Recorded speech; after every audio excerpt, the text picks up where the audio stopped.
Welcome to the Inspired Podcast. I'm your host, Andrea De La Cerda, and each week I'm bringing you the latest discussions and news about changes in the landscape of education and entrepreneurship. As a 22-year entrepreneur, corporate executive, business coach, and leader, I mentor a community of change-making men and women to get out of their box and step into their true calling to make the biggest impact. This podcast is all about empowering people navigating life's twists and turns and stepping into the fullest version of who we're meant to be. So, you know those moments when you finally share your big business idea and someone says, wow, that's interesting, with that tone that really means that will never work. Or when you open up about your plans to step into leadership and a colleague asks if you're, quote, actually ready for that kind of pressure. Yeah, those moments.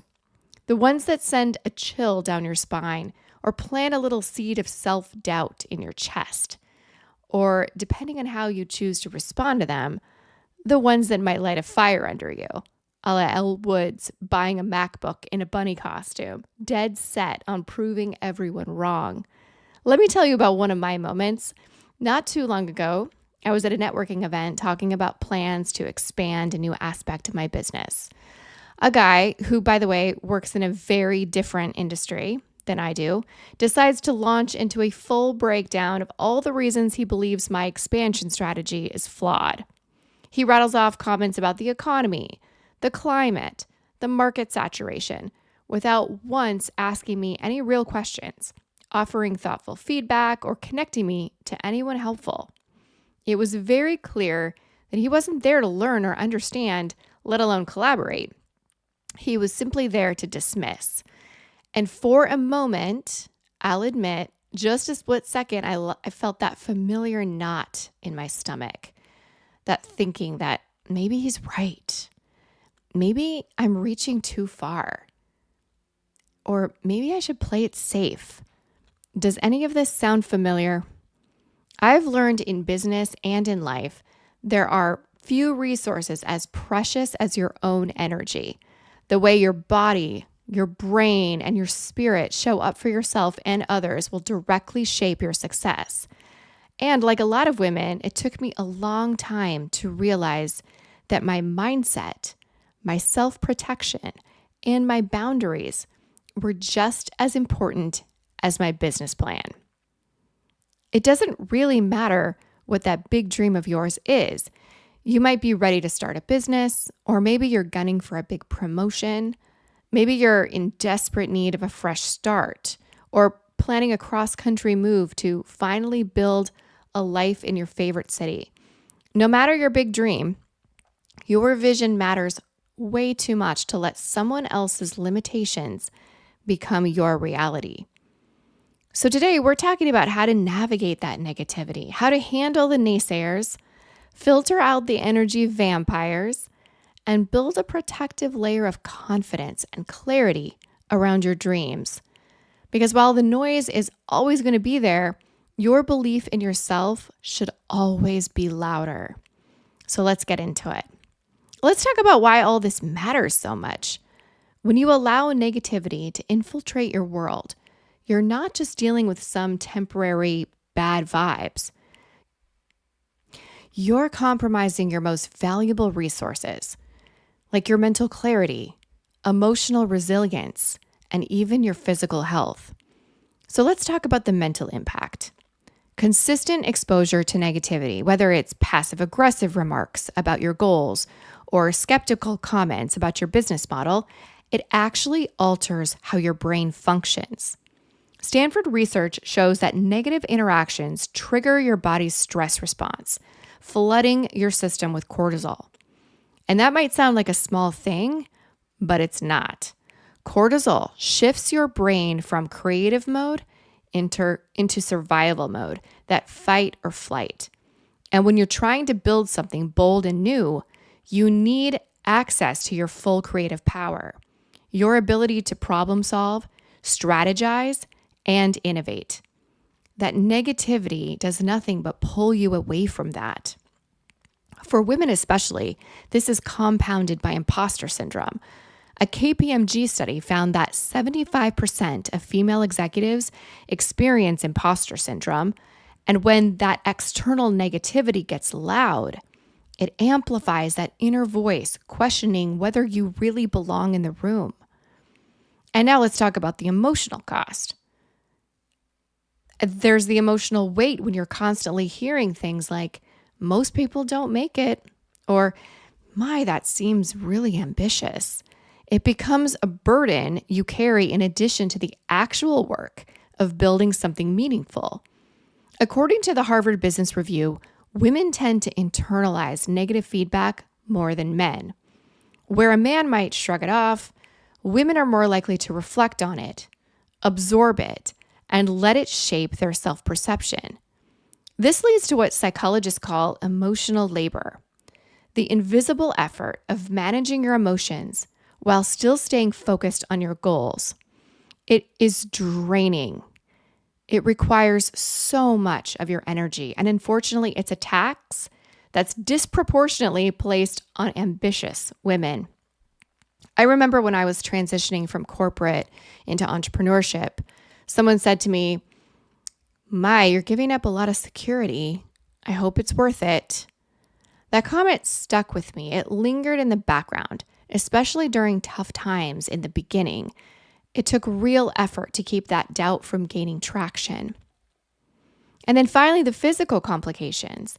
What we don't talk about nearly enough is how this mental and emotional strain shows up in your body in very physical ways.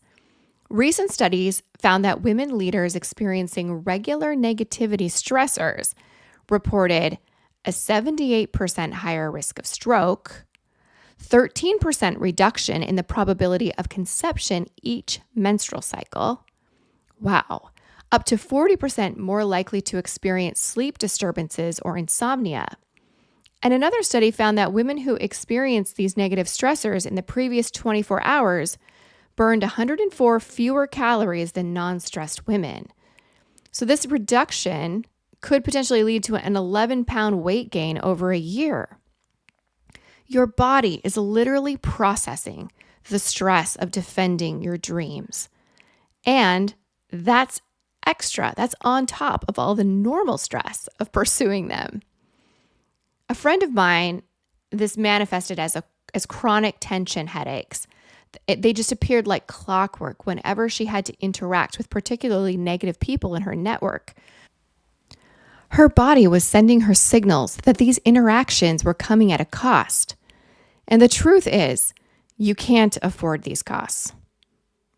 Your vision requires your full presence, your energy, your clarity, and your emotional bandwidth. That's why this next step is so important. Let's talk about how to identify exactly where this negativity is coming from. It's not always easy to spot where it's coming in your life, especially sometimes it shows up in ways that you don't expect, through certain people, situations, or even your own thought patterns. But the first step in protecting your peace is being able to recognize those sources. Once you know what's draining your energy, you can start to set boundaries and make choices that support your well-being. I want you to take a moment and think about the people in your life, the closest ones to you, the ones you trust with your dreams, your goals, and your secrets. Now, they love us deeply, but they also fear for us. These are people we've had all our lives. And that fear can sneak into conversations in ways that sound like things like, "Are you sure about this? Starting a business, it's so risky. I just don't want to see you get your hopes up." Or, "Wouldn't it be safer to just stay where you are?" They usually mean well. Their concerns usually come from love. But the truth is, they're often projecting their own fears onto your dreams.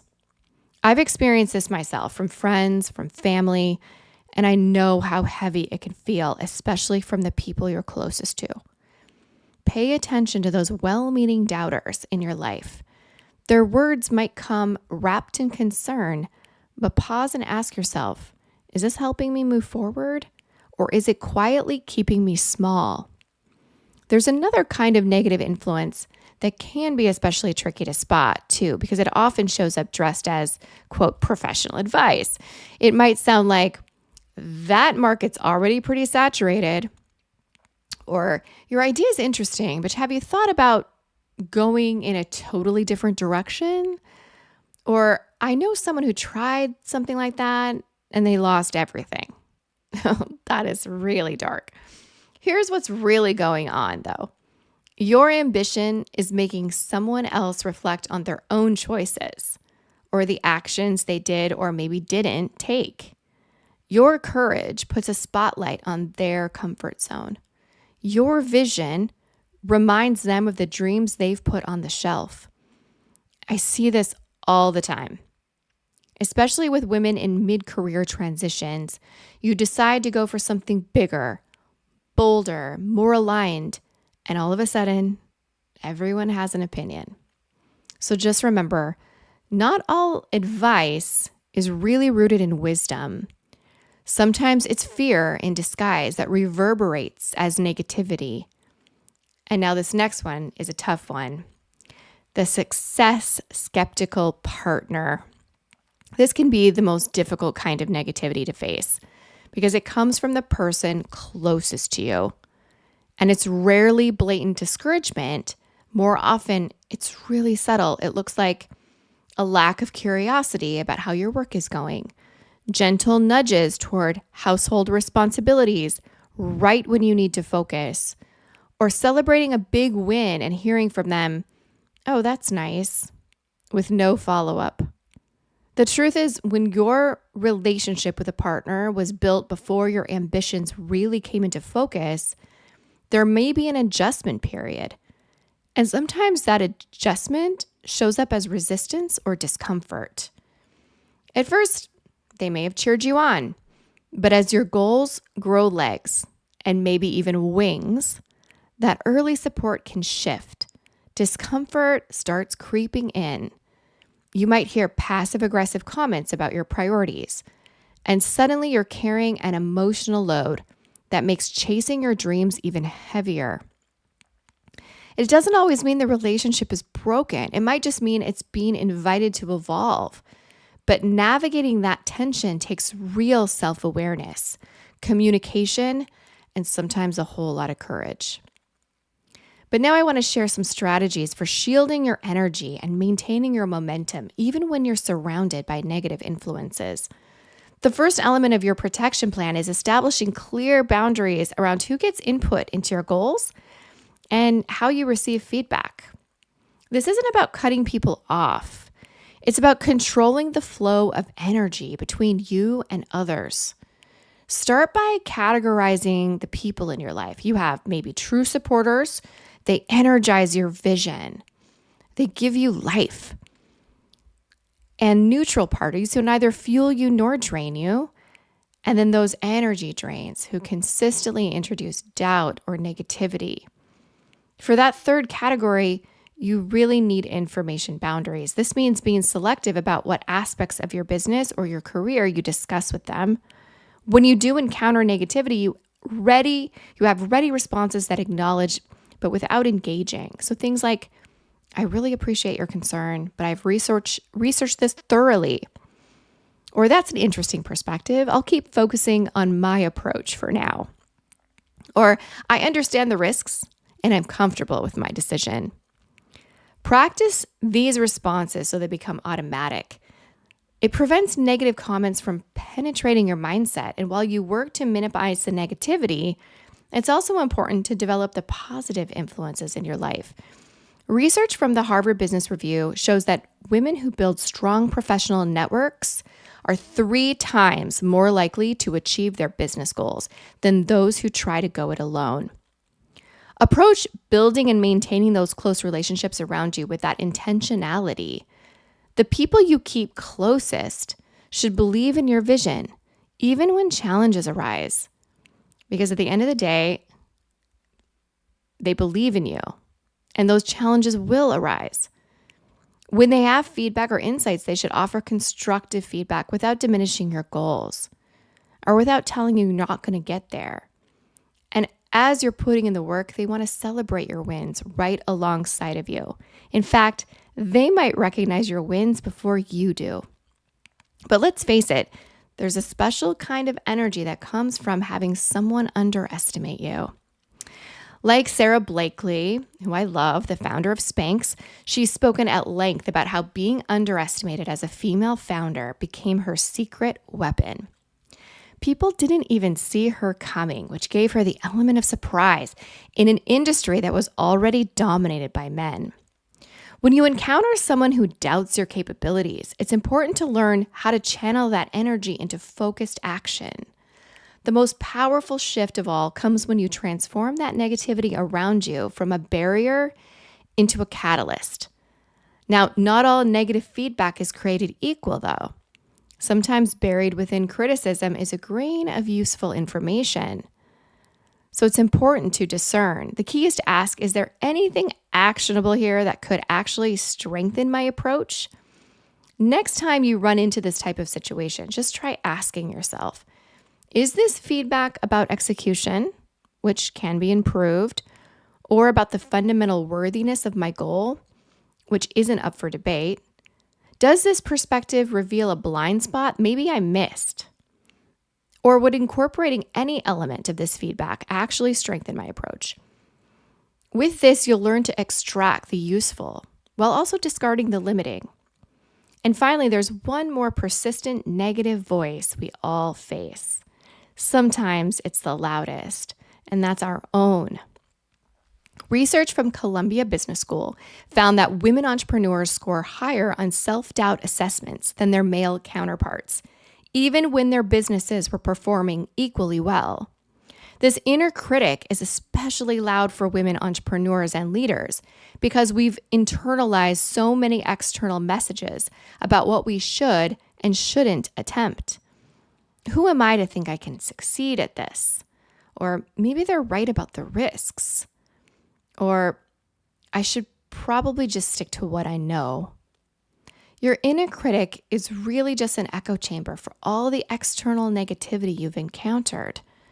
This is actually good news, though, believe it or not, because it means when you address the external sources, you also quiet that internal voice.